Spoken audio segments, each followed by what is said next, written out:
Warning, you may see some incidents in this video.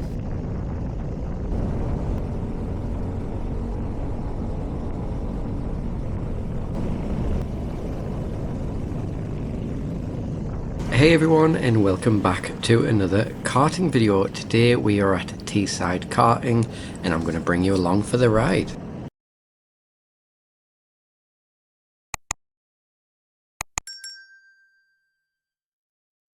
So we are at somewhere new and also some different faces to see. So I've actually came to this place with a group that I joined, which I previously mentioned in one of the other videos called the Quick Finishes, and one of them here today also uploads to YouTube. So he has a channel called Switchback Racing, so I will give him a shout out when we see him on the screen, and also if you want to check out his channel I will leave a link in it below. So today's format was a 20-minute qualifying followed by a 40-minute race. You then have a bit of a break to do another 40-minute race session, again another break, and finish it off with another 40-minute race session. So plenty of track time. Now there is actually two track layouts as well which we're doing today. One is the international circuit, which I'll put on screen, and one is the national circuit. And before this day I'd only really done the national, so you get to join me as I try to learn it in this first race. Now at the start we are 3 abreast and I am starting in 7th place. We are about to get going, but there is 20 on the grid in total, and the karts that we're driving is the double-engined Prokart, just a little bit similar to the ones I was driving in the BPEC. However, the chassis are a lot heavier and the engines aren't as refined. Now this start does get a little bit hectic, as you saw in the preview of the video, so please keep your eye on the left of the track. The start of the race is straight into a very fast chicane, so everyone keep all the speed up. So green flag, making sure at the start I'm using my body weight to try and get off the line. We didn't do too bad, we didn't lose any positions. However, if we watch first place, second place, third place all try and take themselves out, and then suddenly we're in 4th place, so I take that as a really good start. Now this corner coming to is, I struggled with it all day but I did get it right by the end. However, we do end up losing a place around the outside. What I learned is basically use a lot more curb. Now this is quite a fun complex where it goes right and left up a hill, which as long as you stay close to the apexes you've pretty much got it right. Now this next corner to the right is a very long sweeper. As long as you're flat out from that left-hander you can't get it wrong. However, a quick glance over to my left and there goes Switchback Racing. Now don't worry, we will be seeing a lot more of him. However, he does cut it extremely close going through this flat out chicane where he tries to do a wheelie in a kart. I bet you that wasn't comfortable. Now this hairpin coming up is a bit of a late apex, making sure you can cut it back across to the left ready for another right-hander so you can get the best exit you can on the actual hairpin. However, again, you will see the karts in front do gap me a little bit. This kart I had was actually good at bottom and alright at top end, but getting to top end was very bad. Now this was my favourite corner part of this session, with it being very damp and greasy, which is one of my strong points. As you can see, I've managed to overtake Switchback once again because managing to find the grip on the inside, which number 15 had the same idea, allowing me to try to follow him through to get to 3rd place. However, that doesn't work. But that is a lap of Teesside Karting. Let me know your thoughts of the track in the comments below, or if you've been before, of how you've actually found this as well. Now with me having 3 hours worth of content, I'm pretty sure nobody's going to sit there and try and watch through all that. I will try and get the best highlights from each session and mold them into one. Another reason, the camera which I use, which is the GoPro 3S, only lasts about 30 minutes. However, from speaking to Switchback, he's currently got a similar camera that is able to run a power bank through it. Now as you've seen, I have just been overtaken by another member of the Quick Finishes. However, from the exit you would imagine I will be able to overtake him, but if it wasn't for Switchback giving me a little boost, which I will put his video in the comments below, I would never have been able to make that stick. But the question is, how long can I keep this up? Now round the corners this car is pretty good. As you can see, we've managed to get on the bumper of number 10 again. However, he does make a little bit of a mistake going round this corner, which just slows me down on the exit, and then the person behind has to give me another little boost. If not, I was definitely going to get overtaken there. But good news, we're coming back to the cold wet corner because the sun doesn't reach the side of the track this early on in the morning. So as we can see, everyone's going around the outside, managed to hug around the inside, get plenty of grip and able to make that move stick. So 7th to 3rd when we're qualified in 7th isn't too bad. Now the drivers in front are a little bit lighter than us, but I do want to try and catch up best I can. However, a little bit of confidence goes a bit too far when I think I can take this faster than I can on cold tyres and it results in us just going right over the curbs, which slows us down. And as you can imagine, someone is going to make the overtake going down to this corner, which any kart veteran racer knows, if you lose one place you're going to lose more. But we do manage to stick this round the outside, so we actually lose one to not the person that tried to overtake us in the first place. So we're right behind our good friend Switchback again. Someone is trying to go down the inside, which has then put me offline for my worst section of the track, as I have no mid-range to get to top. Now nothing happens for the rest of the lap. As I said, I will sort of jump to any action. Now here we come to my best corner of the track, and as we can see how much we actually catch up on this corner, knowing where the grip is, and we're right back onto his bumper again. Now we try to stick with them as best we can, and I will skip a little bit further forward on the lap to again the worst corner, and as you can see where I am about to get overtaken. Now you might actually recognise that helmet. It was a person pointing backwards on the start of the race, so we'll let him kind of go through. He was fastest in qualifying, so we would imagine since he was backwards at the start, he is going to catch the ones in front and overtake. And also, if you've noticed, in the middle of corners you can actually see people's shadows if you pay close enough attention, so someone is right on our bumper and it'll just a matter of time before they either try and make a move themselves. But again, we are coming to the corner where I'm more strongest. Now the people behind us, like the person that's just overtaken us, may have been watching where the grip is, which we can see him not going as wide the track, as we can see Switchback ahead where he's still managing to find the grip. And really, when the track is like this, it's whoever's bravest to find the grip first. Sometimes it might work out and sometimes not. In this case, number 40 is right on the bumper of Switchback. However, we've caught them back up as well, but as I'm sure you can imagine, we are just lacking that to be able to be competitive. But with any race, you should never give up until you actually see the checkered flag, because anything can happen. For example, we can see Switchback going a little bit defensive, which hopefully in this next corner we can get a little bit closer, but I think it is inevitable for 40 to get past. Now, being honest, I was getting a little bit frustrated, especially coming onto the worst part of the section for me, where I'll catch up with someone's bumper and then they just feel like they drive off into the distance. So every lap, as I am trying to make up as much ground as I can in the corners where I am strongest, but it is just this straight section. Couldn't quite understand. Throughout the day I tried different lines if it was because I was too tight, but just nothing could get me that extra speed coming down to this very flat out chicane. Now really, I should just make a montage of this corner to see exactly how fast I can catch up to the cart in front, because I was giggling to myself. To be honest, we catch up on nearly every cart in front of us this time, but the track does start to grip up a little bit, so their lines start to work into it. Now same lap, a little bit further ahead, still on the bumper of the cart in front. However, we can just see how much he gets away out that corner, and then back to the montage of the corner where I'm really strong at, get right up onto his bumper yet again. Now I know I've mentioned this on previous videos. Now I am actually still having a lot of fun, because when I catch up right in the corners we are able to have this little bit of a battle, and it's not always about winning, it's just about having your own little race of where you are in the track, which I know a couple of the quick finishers who I speak to are exactly the same mindset. You don't have to be the fastest, but as long as you can just enjoy what's happening around you. But don't get us wrong, a trophy is always nice to take away at the end of the day. But let me know your thoughts down below. Now thank you very much for all the support I've been getting previously. We are now over the 200 subscriber mark, so thank you very much. Didn't expect to get here that fast as well. So if you are enjoying the video, know it's a little bit different, a little bit long, please give it a like and even consider subscribing. Back to the dreaded straight. Now we can just see where he just gets away from us. However, someone else gets in the mix in this one. I can hear his engines and suddenly I'm thinking he's not going to go around the outside. However, he does. As we can see, he's managed to just get away straight away, catch up on the brakes, but it is someone else to play with. So we'll see exactly how he does on, let's say, my favourite corner. But he has been following us for quite some time, so we may have learned where the grip is, but we will see ahead if he is going to do the same thing I've been doing. Now you may have noticed that there is no lap timer on this like I have done in other videos. That is mainly because the battery goes flat after 30 minutes, so I am unable to get the full race. So I thought I'll just make sure we get the most entertaining bits off this race.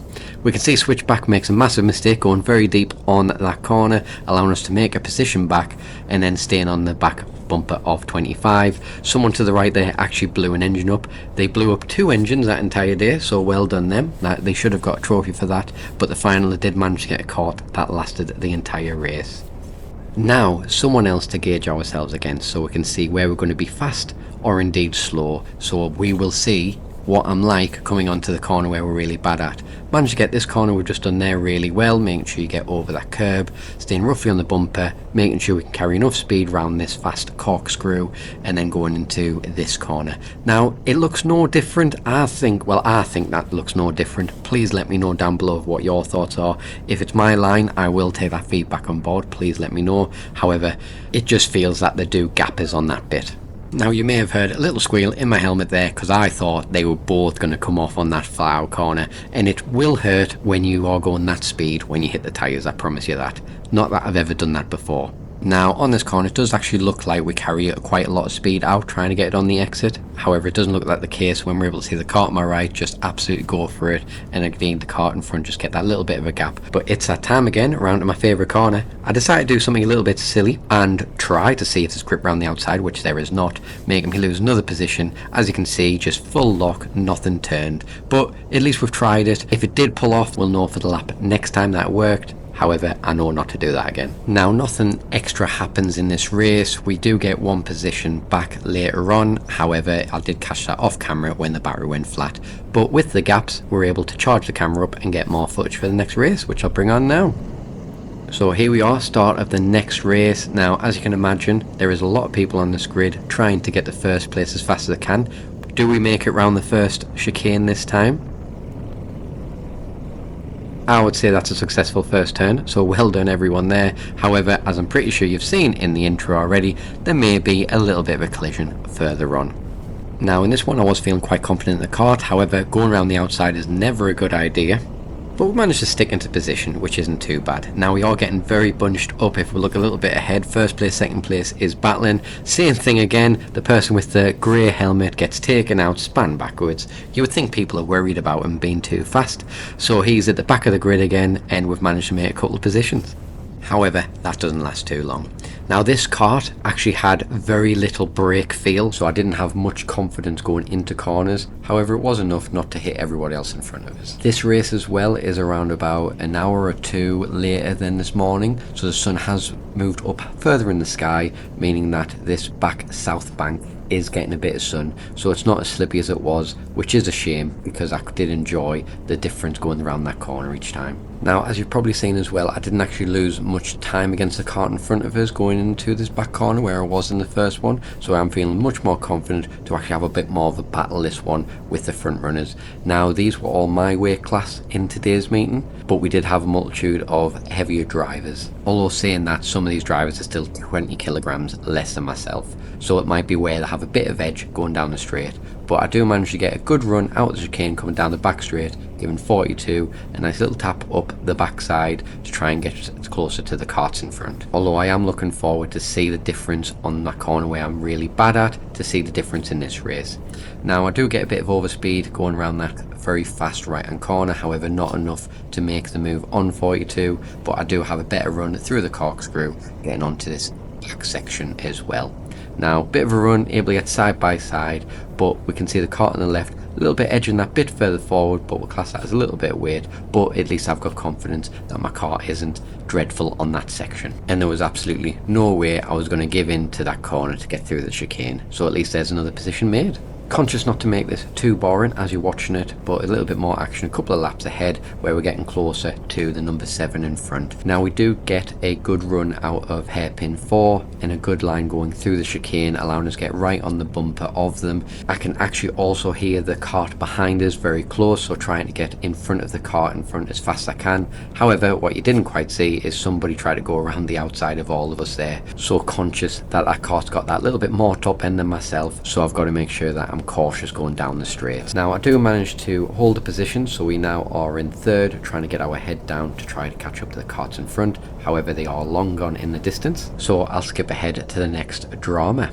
Now I was starting to lose a bit of speed and the engine note completely changed on one of the engines. As you can see, I've looked down there and one of the engines has basically died. So you can see my frustration actually going there, shaking my head as we were doing well, pointing to the actual engine to the marshal, which I'm then having to pull in, which you can visibly see my frustration going down the straight, shaking my head, and also having to let this other kart behind us past. And if you look at the marshal post, the marshal's actually trying to pull us over. I think and they're thinking at this time is the engine is turned off. that definitely wasn't the case. It just ate itself and all that hard work lost. Now I managed to nurse its way back to the actual pits. They've got another kart ready for us, but I had lost too much time to make anything. But at least we can still have some fun. As I mentioned, the races are 40 minutes. This happened around about 25 minutes in, so able to get still plenty of track time and try and make the most of it. So nothing else happens in that race that's worth actually showing, so I will skip to the final race.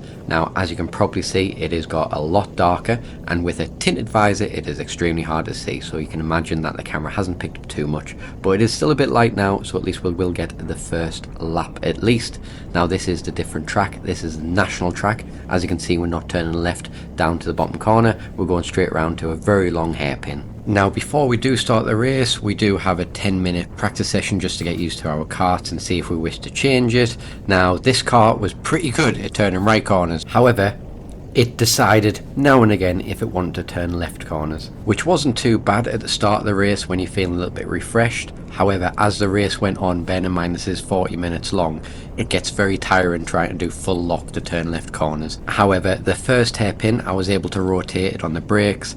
This hairpin that we're coming up to was the killer, and then also the twitch to the left when you need to go through this chicane we're going to come to at the end of this straight. But as for the race, we've made a couple of positions at the start, so everything else is feeling pretty good. The majority of the corners is right turns, so hopefully don't lose too much. Now I've never really spoke about my camera too much. I do use an Insta360 GO 3S and mounting that with a bit of a jiggery pokery inside the helmet, but as you can see from the actual image quality, when it is getting darker it is just losing that little bit of quality. I do currently run it at 2.7K resolution, and then once I've figured out how to charge the camera when I'm racing, hopefully I can run it in that so the battery doesn't go flat. Now nothing too much happens in this race for quite some time. We do get this position here, so we do get to 7th place, but I will skip a little bit ahead just to see a little bit more action.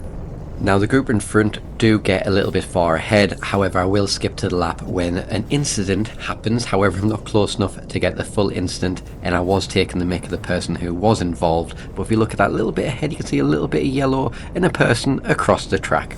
Now it was just one of them standard things where 2 into 1 corner doesn't work. They both want the racing line, and unfortunately the person on the outside never wins. Who it does benefit though is me. So the person in front, who is Paul, has started to slow down a little bit, allowing us to catch up, and then when someone's in your target, you do try that little bit harder to catch them. Now full credit to him that he is actually running in the heavy category where I'm in the light, and he actually won this at the end of the day. However, he did have to battle for it. Right behind me at this moment in time is Freddie, who was second by 1 point, so whoever was going to be ahead of each other in this race was going to win the day in heavies. Now not long after this my battery does go flat. We do manage to overtake the car in front, but unfortunately no trophy this time. The next sort of video I will have up will be a team sport. Again, thank you for all the support that I've been given so far. Don't forget to like and subscribe if you've enjoyed this, and looking forward to the next video. But till then, I'll see you on the track next time.